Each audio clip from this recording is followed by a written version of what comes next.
How many of you remember Doug and Wendy Weiner? Does that ring a bell to anybody? Nobody? Nobody's heard of Doug and Wendy. Oh, I see a few people. Weiner. It's all right if you don't know Doug and Wendy Weiner and don't know who they are. You probably have known people very much like them. Doug and Wendy Weiner were actually a fictional married couple, and they were played by the actress Robin Duke and the actor Joe Piscopo on Saturday Night Live. How many of y'all watch Saturday Night Live? I can't be the only one. Okay, I'm fixing to sing. It's been a while since Doug and Wendy Weiner were on there as a skit, but the couple were just as their name suggested. They were whiny and annoying. And their sketches had them in a variety of situations, from being passengers on a flight to adopting a child. And they would speak with a very exaggerated, whiny voice, and they would literally complain about everything and everyone until they drove everyone around them completely nuts, and usually everyone would flee from their presence, and the comedy sketch would end. It was really funny. You ought to look it up on YouTube. Doug and Wendy Weiner, they always saw the glass not just half empty, but completely empty. They always saw the negative, never anything positive. While there is no one, hopefully there's no one in real life who's that whiny and negative as Doug and Wendy Weiner, well, we all know of people who have a tendency to sometimes always be so pessimistic, so negative about everything. In fact, sadly, these people make it very difficult to be around because they begin to make you feel depressed because all of the negativity they keep spewing over and over. But if we're honest with ourselves, my brothers and sisters, there are times in our lives that we can, and I'm speaking for myself too, that sometimes we can just get too negative about things. Sometimes when things are going against us, it can be difficult to be positive about anything. Sometimes after several negative experiences in life, we can be tempted to see everything in a negative eye. Those experiences sadly can leave us feeling angry and sad and hurt and disheartened, and it can affect our ability to notice all the things still in life, all the things that are still in life that we have reason to be grateful for. You come across people occasionally who have very little good to say, very little good, positive to say about anyone or anything. Perhaps they've had deeply negative experiences in life, and that's left them with a negative outlook on everything. But it's nothing new. Jesus certainly confronted a lot of people like that in his own experience, and we hear that in the Gospels. He came across many who always saw the negative. In fact, just before the Gospel reading you just heard, the passage we just heard, Jesus points out how negative and complaining many people in his generation were. You may recall this gospel passage. It's right before this one. You see, they found fault when John the Baptist had come because they complained he was too austere. He fasted all the time. He didn't eat and drink. So they complained, well, he was just too austere. In fact, they went to the point where he must have been possessed by a demon. And so Jesus comes along, and then people go and they're complaining about Jesus because he came eating and drinking, and they said of him, well, look at him. He's a glutton. He's a drunkard. He's a friend of tax collectors and sinners. Negative, negative, negative. So negative they couldn't see, here's the Messiah right before them. They couldn't see John the Baptist. Here he is. You see, negative and seeing things in a negative light can be bad news. And Jesus came across people like that in his life.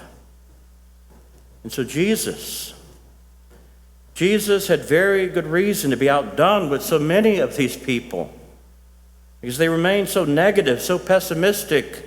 Even at the same time, here was Jesus going around. He was curing people. There were incredible miracles taking place. There were good things being done in their midst, and yet all they could see was negative. Both John and Jesus they didn't conform to the people's expectations of what God's salvation was supposed to look like, and so they couldn't see. However, the rejection, the indifference that Jesus repeatedly experienced as he walked this earth, it did not leave him bitter or negative. The negative experiences that he had did not blind him to all the good that he saw happening around him. He saw the inbreaking of the kingdom because he was the one who came to bring the reign of God, the kingdom of God. It didn't prevent him from being grateful for the beauty and the good he saw taking place right before his eyes. In fact, Jesus gave thanks and praise to God the Father for all those who were responding to what God was doing incredibly in and through him. And that is exactly where we pick up this gospel passage. It is what Jesus is doing. I give praise to you, Father, Lord of heaven and earth. For although you have hidden these things from the wise and the learned, you have revealed them to the childlike, to the little ones. Who were the little ones? The little ones were all the ones that were forgotten and rejected and cast aside and looked upon, the tax collectors, the sinners, all those. They could see who Jesus was, but the Pharisees and the scribes and all these supposed pious and religious people were blinded by their own negativity. They couldn't see what was there. Many of those who were considered the least significant at the time of Jesus, they were seeing the good news. They were seeing God's presence. They were so elated. They would do anything to be in Christ's presence. And they did. Remember the lepers. Remember the paralytic. Whatever they could do, I've got to get near him. They knew. The religious, the wise, the learned, they couldn't see. You see, Jesus could say to this group, the little ones, come to me. Come to me, all you who labor and find life burdensome, and I will give you rest. And Jesus knew that they would respond. They would come. They had the capacity to recognize the signs of life in what seemed like a desert. He was attuned to the mysterious ways in which God was working, even in what was more obvious ways people were turning away from God. He could see that there was amazing things happening. Even after many negative experiences of failure and rejection, Jesus knew that there were still many reasons why God should be praised and thanked, because he was still working in this world in amazing ways. St. Paul, in one of his letters, called on the church to give thanks in all circumstances. Remember St. Paul saying, give thanks for all circumstances. All circumstances. Certainly, he got that from Jesus Christ. Paul knew too what it was to be a sinner. Paul knew too what it meant to be blinded and seeing only negative. But when his eyes were opened, he learned and knew how to give thanks and praise. Indeed, my brothers and sisters, we may be inclined sometimes to fall into that trap. We can be slow sometimes to see the workings of God in situations, especially in life, when our dreams and our hopes and what we thought was going to happen, when those don't happen and our hopes are dashed and expectations are crushed, it becomes hard sometimes. What's all this worth? In our own personal lives, we can find ourselves struggling against difficulties and challenges, and we make think, oh, God's not there, God's absent. All the things I thought was never, it's not happening. Yet all the while, God is still always God. He's always at work. Even sometimes in the most distressing experiences, the most unpromising of situations, God is still at work. If we can just do as Jesus said, step back. Step back and come and rest with me in prayer, and then you will be able to see. Come back, relax, let go of the anxiety and the hurt and the sadness and the pain you have, and look and see. Look again with the eyes of faith. And that you will see, my brothers and sisters, we begin to notice, oh, the Lord is here after all. He's present in those who miraculously He sends in our lives at the lowest points of our lives. They come to us. And they hold our hand. And they give us a hug and they listen. And they bring us comfort in the most difficult times. Well, who you think is sending those people in our lives? It is God.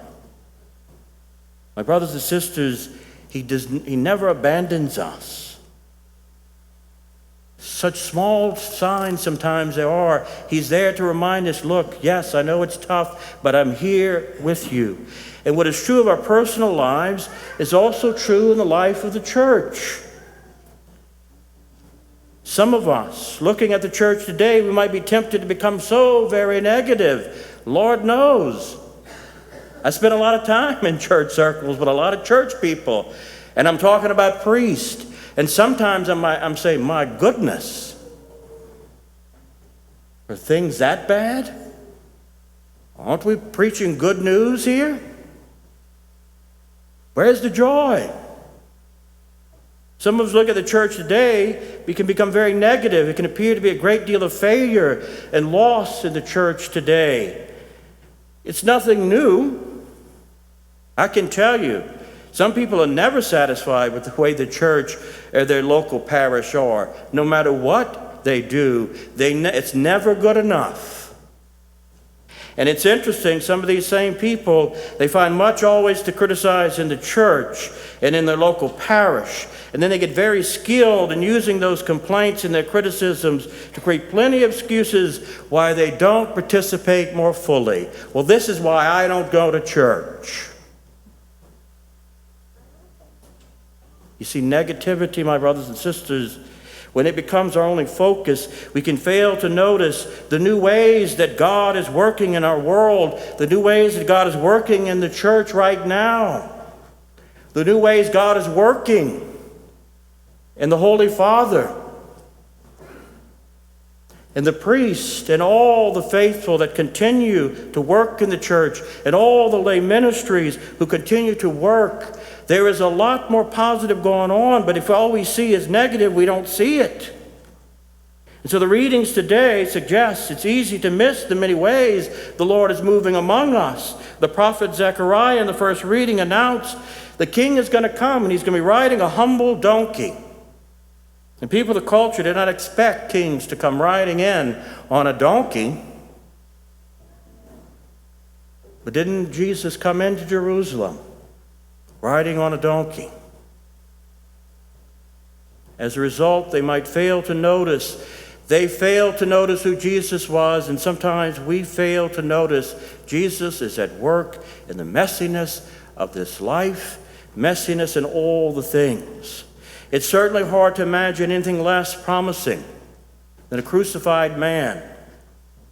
Yet in that man, God was reaching out to humanity in such a tremendous act of love. No greater love than this, to lay down one's life for one's friends. That's exactly what Jesus did for us in this world. But some of the most pious and religious didn't see it. But the pagans, remember also at the cross, it's a Roman centurion that sees what all the Jewish people and the Pharisees and scribes couldn't see. At the moment of crucifixion, he steps back and he says, my goodness, this man was something special. You see, my brothers and sisters, when we have built up our own hopes and expectations, and we have in our own mind, well, this is how God's going to have to act, and if he doesn't act that way, I will not believe. And then we start just falling in, well, God's not there. And then we fall into negativity, and all we see is everything negative around us. But Jesus is saying, okay, come to me, you too. Come to me, you who are negative about everything and life has beat you up. Come to me. Come to me, you find you're laboring in life, you're burdened with life. Come to me anyway and open your heart and open your life, and I will bring you rest. And so, my brothers and sisters, in the dark times in life, we might be tempted to think that the Lord has abandoned us, that in reality, though, it's just the opposite.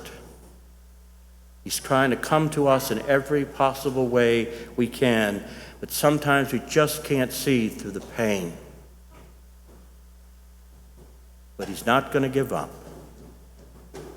And so, my brothers and sisters, in those times when we find ourselves, hopefully it's just a brief time, but when you find yourself going around and you sound like Doug and Wendy Weiner and you're complaining about every little thing that's going on, pick up this gospel passage and make it sink into your heart. Come to me, all you who labor and find life burdensome, and I will give you rest.